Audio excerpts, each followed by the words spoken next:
Bonjour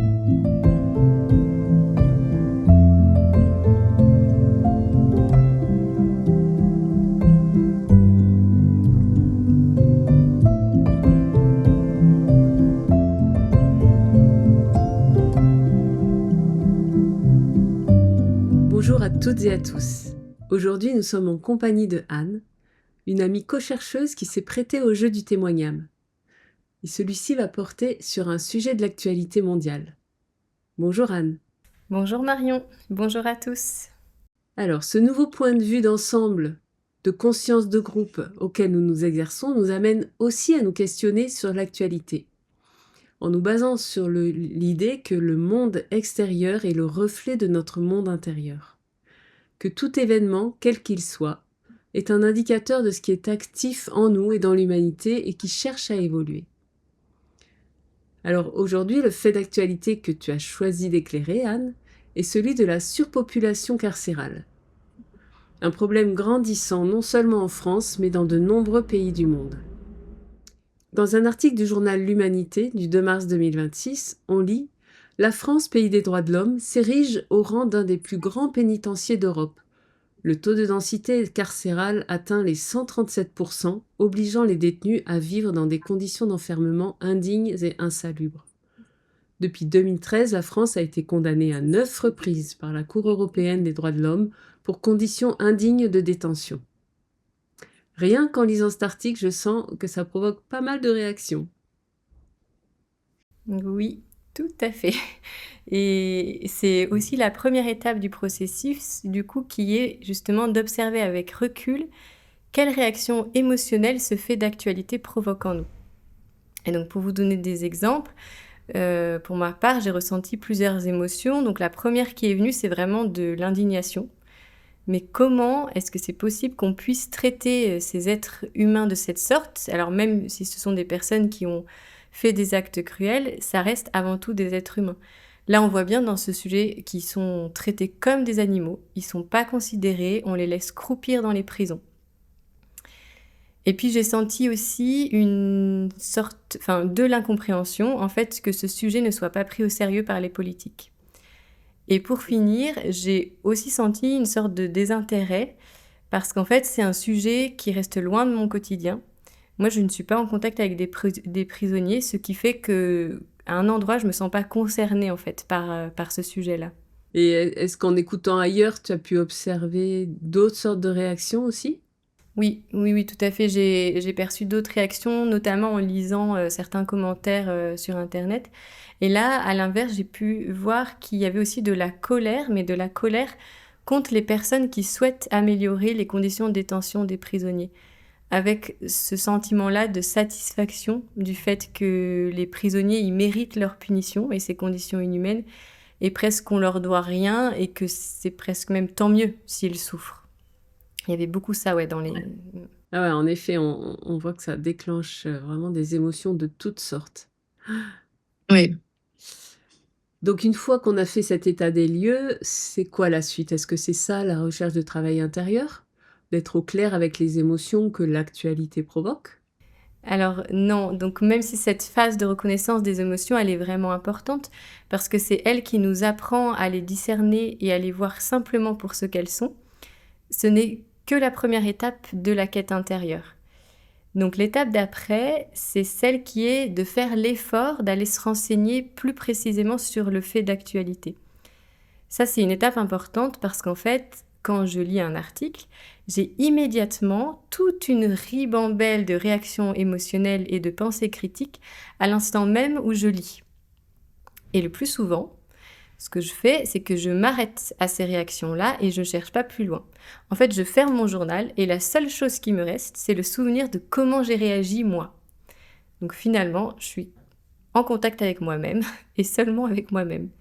Mais quand je fais l'effort d'aller chercher des informations plus largement dans la presse et dans les médias, et que je cherche à approfondir le sujet en cherchant des éléments factuels, à ce moment-là, je sors de ces réactions émotionnelles. Au lieu de rester polarisée sur elles, je commence à me polariser mentalement. Du coup, on voit que à ce moment-là, c'est le début d'une quête de plus de vrai, qui déjà décentre de soi et s'inscrit dans un début de recherche de compréhension. Ouais, un peu comme une journaliste en fait qui enquête pour éclairer précisément le sujet et aider à mieux le comprendre. Et Mmh. est-ce que tu peux du coup nous partager quelques-unes de ces informations que tu as trouvées au sujet de la surpopulation carcérale? Oui, oui, donc il y en a pas mal, mais la première que j'ai vue, c'est que donc c'est vraiment un sujet de longue date. En fait, les prisonniers, ils ont toujours existé. La société, elle a toujours puni et tenté une forme de justice en mettant à l'écart, les personnes dangereuses. Ça fait vraiment plusieurs décennies que le nombre de places en prison est insuffisant et pour autant, ce n'est toujours pas un sujet, de priorité politique. Ça, c'était le premier point. J'ai compris aussi d'autres points intéressants, donc le fait que non seulement le nombre de prisonniers augmente, mais aussi qu'ils purgent des peines plus longues. On est passé d'une moyenne de 4 à 11 mois de peine en seulement 47 ans.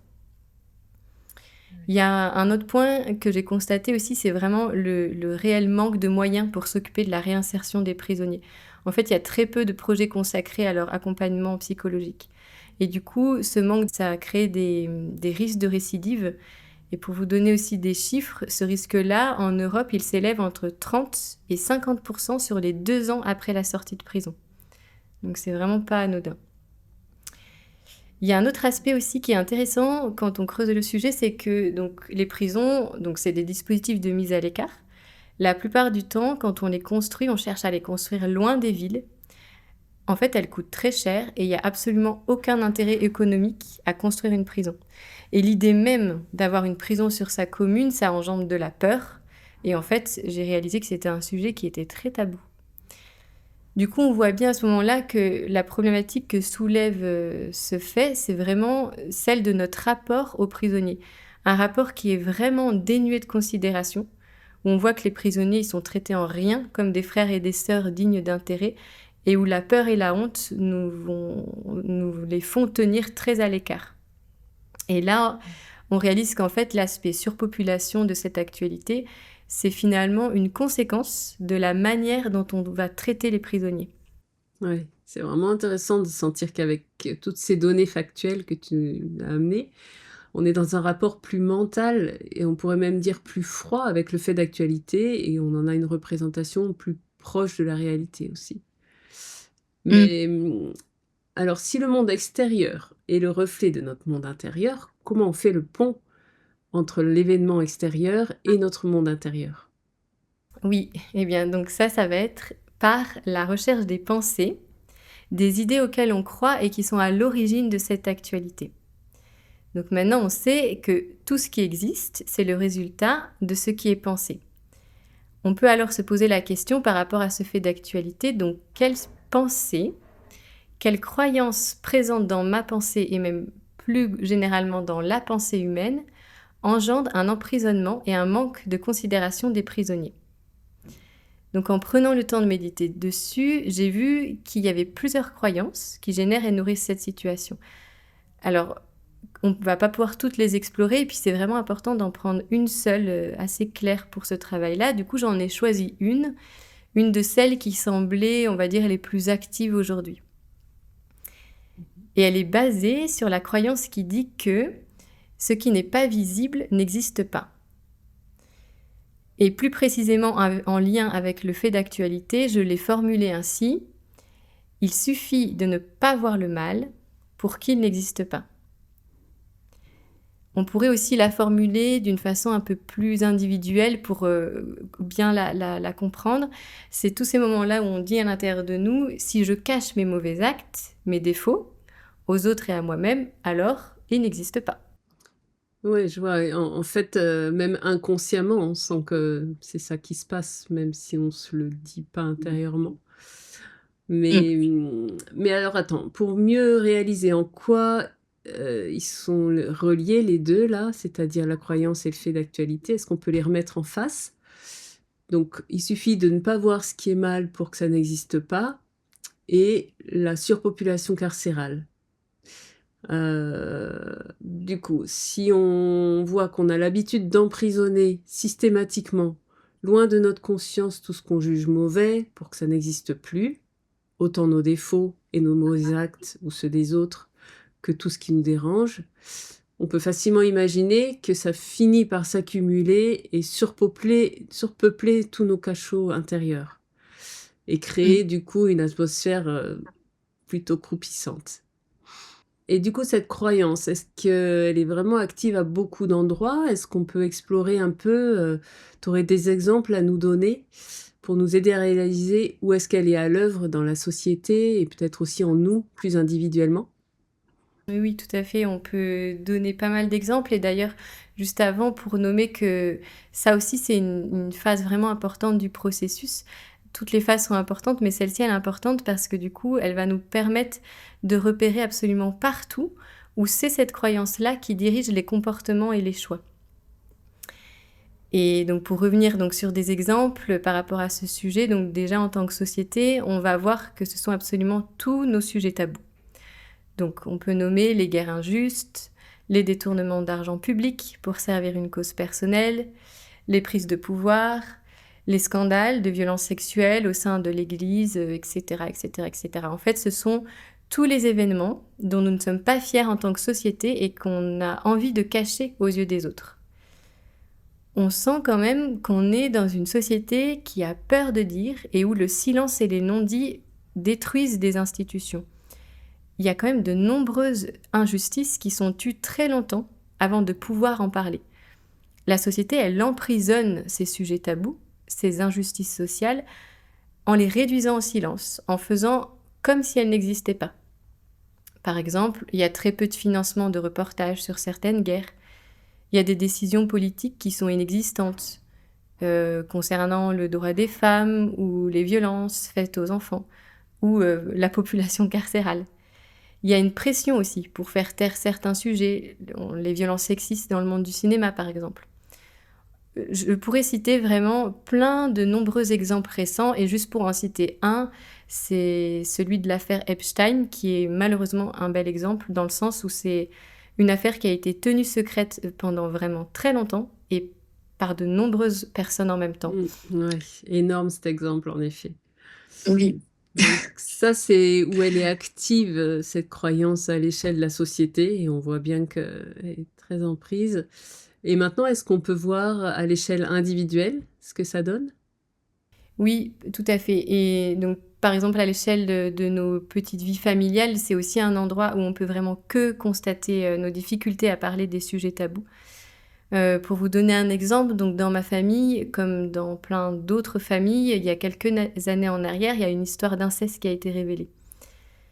À ce moment-là, quand ça a été révélé, moi, pendant de longs mois, j'ai pas réussi à en parler avec les personnes concernées.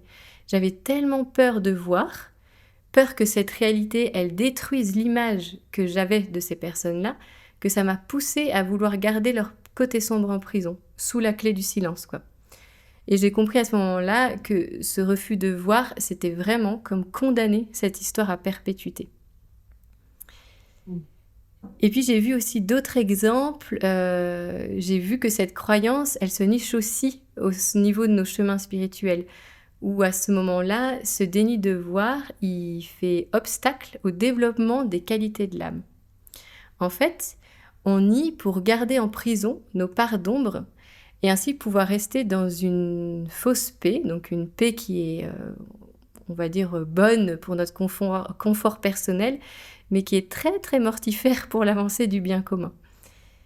C'est tellement difficile d'oser voir nos mécanismes individuels qui se cachent au sein de nos intentions de groupe, parce qu'en fait, à ce moment-là, il y a tout un système de protection qui se met en place dans nos pensées quand on cherche à démasquer un comportement individualiste.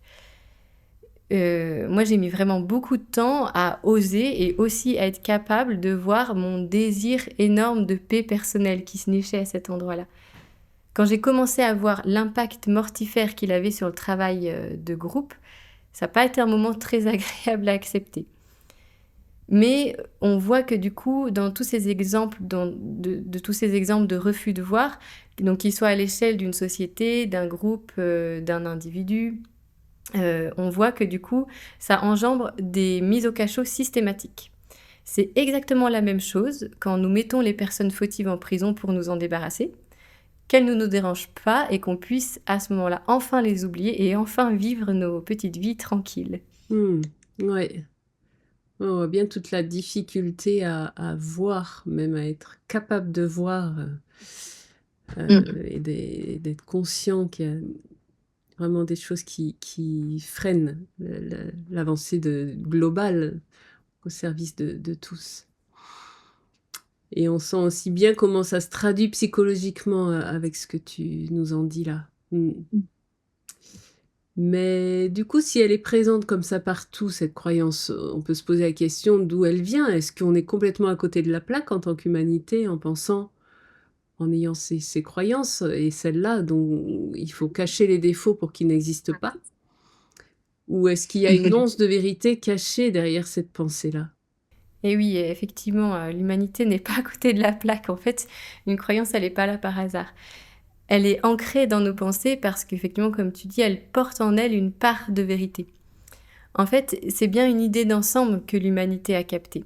Alors, quand on parle d'idée d'ensemble, ça veut dire c'est une idée qui est au service de tous les terriens, tout simplement. Donc cette idée d'ensemble, elle a été captée, mais par contre, elle est déformée car elle a été perçue à travers de nos lunettes d'individus qui se vivent séparés du tout. Nous avons l'habitude de récupérer en fait le peu des idées d'ensemble et de nous les approprier, la plupart du temps c'est inconscient, en croyances que nous prenons pour la vérité et sur lesquelles ensuite on se base pour vivre. Et nous, notre travail d'humain, quand on commence à chercher la vérité, c'est d'aller dénicher l'idée juste qui se cache au-delà de la croyance obsolète. Parce que c'est vraiment cette nouvelle idée inclusive qui deviendra ensuite la base des justes relations à l'avenir. Oui, on voit bien le mécanisme là que tu évoques. Donc il y a les grandes idées d'ensemble qui sont bonnes pour la planète et tout ce qui y vit, les idées globales. Et puis il y a l'humanité qui a la faculté d'en capter des bribes, mais qui pour l'instant le fait encore avec sa vision très étroite et séparée, ce qui génère des croyances qu'elle s'approprie et sur lesquelles elle s'appuie pour régir sa vie. Et c'est quand ces croyances commencent à poser problème, à générer des événements qui ne semblent pas justes, que là, ça indique qu'il est temps de remplacer ces croyances, d'aller les revisiter et d'aller les remplacer par des idées plus justes. Du coup, si on revient à notre sujet, si la croyance, il suffit de cacher le mal, nos défauts et ceux des autres pour qu'ils n'existent pas, si cette croyance était une mauvaise interprétation d'une belle idée bonne pour l'ensemble, on a envie de la connaître, cette idée juste que tu as perçue à l'arrière-fond. Et oui, tout à fait. Et du coup, avant de vous la partager, je voudrais juste quand même dire que le travail d'écouter une idée juste, donc qui est à l'origine d'une croyance, ça demande vraiment de faire silence. D'écouter l'âme en nous qui sait et qui voit les choses à la fois globalement et à la fois très précisément en lien avec la croyance. Et donc, dans cet espace de silence, j'ai pu percevoir une vérité plus grande qui dit que voir, c'est libérer la vie cachée au cœur de l'ombre. Donc voir, c'est libérer la vie cachée au cœur de l'ombre. Ce que je pourrais en dire de cette phrase, c'est que l'âme que nous sommes, en fait, quand nous sommes âme, on peut absolument tout voir parce qu'il n'y a rien à cacher. Tout peut être vu, car fondamentalement, absolument tout fait partie du chemin d'évolution et tout est juste. Donc tout est juste un temps et à sa raison d'être, et ensuite devient injuste quand nous sommes prêts à évoluer et que nous refusons de le faire. Alors cette idée, elle n'est pas simple à admettre, car on pourrait penser à ce moment-là que je suis en train de dire qu'un acte de cruauté est juste. Est-ce qu'on peut dire, par exemple, qu'un viol est juste ? Alors non. Au niveau des formes, un viol sera toujours injuste. Mais par contre, ce qui est juste, c'est l'évolution de la conscience, le chemin d'évolution que les femmes et les hommes font en traversant ces événements douloureux. Comment un humain peut-il apprendre à ne plus vivre, par exemple, de relations dominant-dominé ? Si en fait on arrivait sur Terre en étant déjà profondément humain, en sachant déjà vivre des relations qui sont toujours justes, alors il n'y aurait pas de viol, il n'y aurait pas de guerre injuste, il n'y aurait pas toutes les injustices qu'on a nommées plus haut. Mais on voit bien qu'actuellement, ce n'est pas le cas. On est vraiment en apprentissage. En fait, Il nous faut apprendre à incarner ces valeurs humaines qui nous manquent en passant par des apprentissages qui sont parfois, pas toujours, mais parfois profondément difficiles. Mais quand on écoute les témoignages des femmes et des hommes qui osent parler de leur chemin parcouru, on perçoit des qualités humaines qui rayonnent. On sent que ces qualités, elles sont ancrées en eux et qu'on a même l'impression qu'elles ne vont plus les quitter. On peut parler de la persévérance, la justesse, la sincérité, le courage, la compassion, le don de soi, on pourrait en nommer vraiment beaucoup. Tout ça, c'est des qualités humaines dont le monde a vraiment besoin. Et en fait, c'est ça qui est juste. C'est vraiment la croissance des qualités humaines au-delà des événements douloureux. Quand nous parvenons à libérer la vie cachée au cœur de l'ombre, en fait, ce sont les qualités que l'on libère à ce moment-là. Et on sent vraiment que ça invite du coup à s'entraîner, à regarder au-delà de tout ce qui paraît douloureux et qui génère toutes ces réactions émotionnelles pour sentir, pour percevoir les qualités qui sont à l'arrière-fond et qui sont capables de grandir. C'est un tout autre regard. Oui, tout à fait. Et du coup, on voit là que donc, le désir de cacher nos délinquances, il vient de notre conscience individuelle, comme on l'a bien nommé un peu plus haut. Et aujourd'hui, on sent qu'on est vraiment dans une société qui est en train de faire un passage, donc d'une société du silence pesant, du déni, de l'opacité, à une société de la parole juste, de la quête de vrai, de la transparence. Et ça, c'est vraiment le symbole d'un passage à plus de lumière. C'est pas forcément agréable, on le voit, c'est pas agréable, c'est pas confortable, mais on sent là de façon collective comme c'est nécessaire de faire ce passage-là. Si par exemple je reprends l'exemple dans ma famille concernant le fait d'inceste, quand j'ai réussi à en parler plus librement de cette histoire, à accepter les côtés sombres de ces personnes, j'ai pu commencer à vraiment commencer un vrai travail libérateur qui s'est fait à la fois individuellement, à la fois dans ma famille.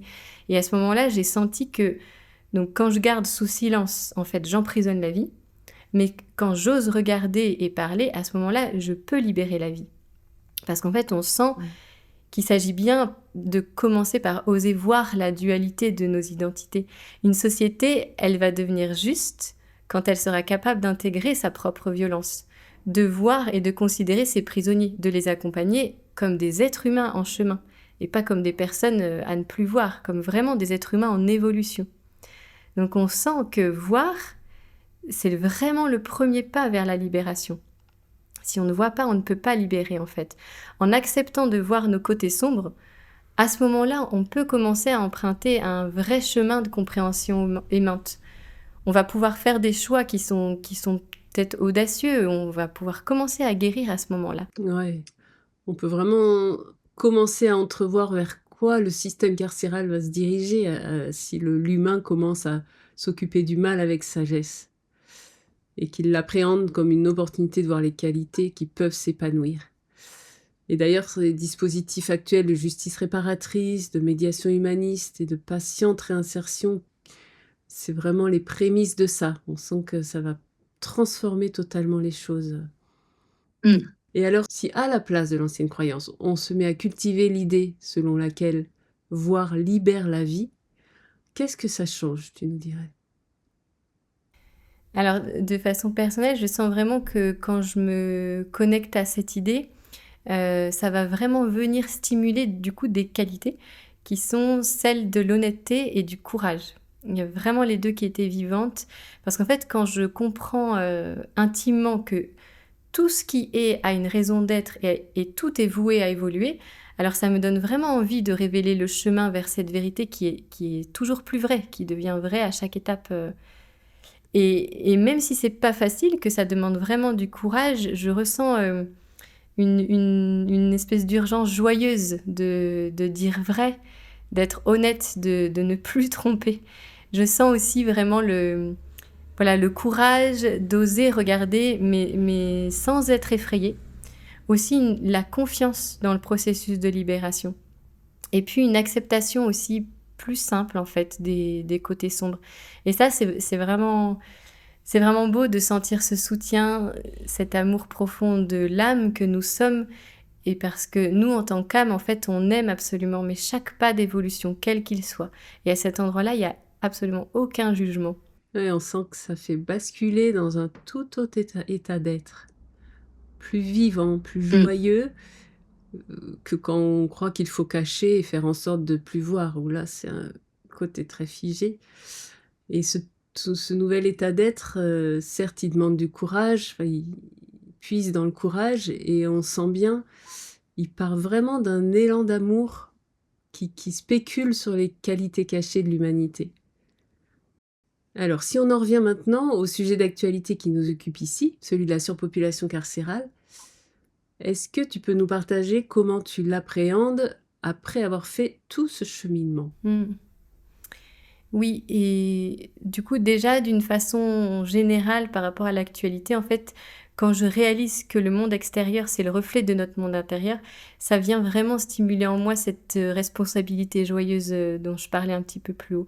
En fait, ça me pousse à agir parce qu'à ce moment-là, je réalise que le sujet qui me paraissait au début, extérieur, à ce moment-là, il devient intérieur parce que je comprends que je fais partie à la fois de la problématique, donc dans tous les moments où je vais nourrir, la croyance, mais aussi de la solution. Parce que maintenant, il y a une idée qui est juste, qui est claire et que je sais que je vais pouvoir, nourrir nouvellement.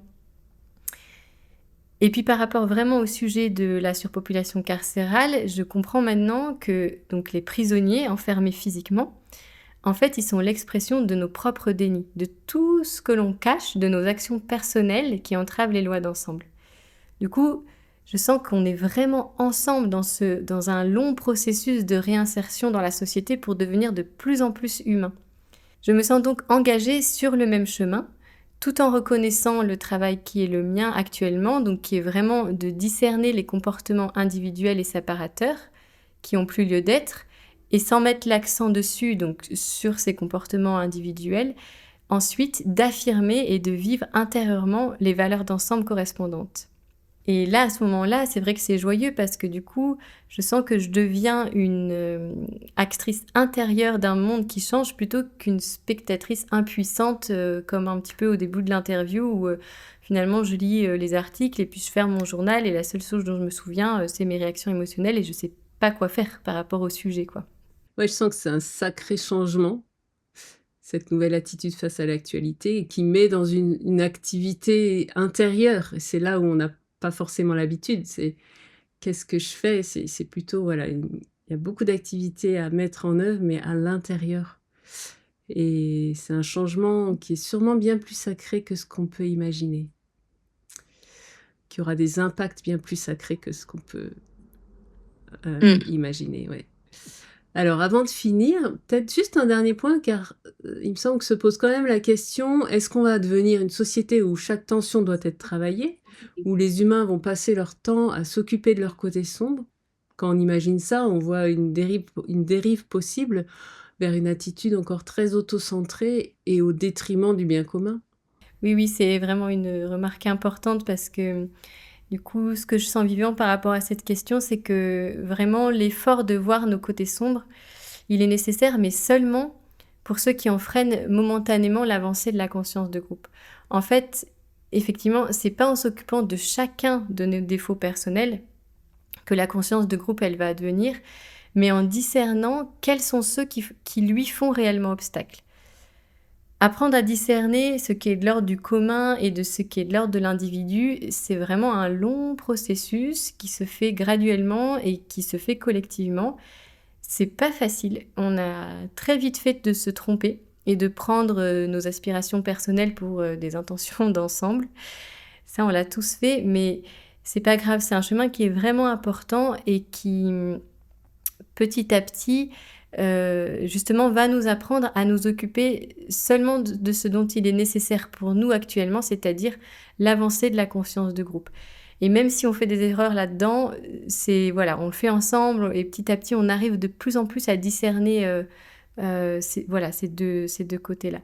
Et puis pour finir, et c'est peut-être aussi important de nommer que cette étape-là de voir, c'est seulement une étape dans un processus qui est beaucoup plus large, dans un processus de libération bien plus large. Là, on a détaillé une étape, quoi.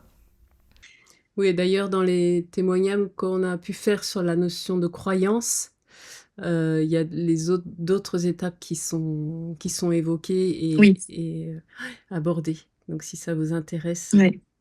d'approfondir, il y a de la matière à votre disposition.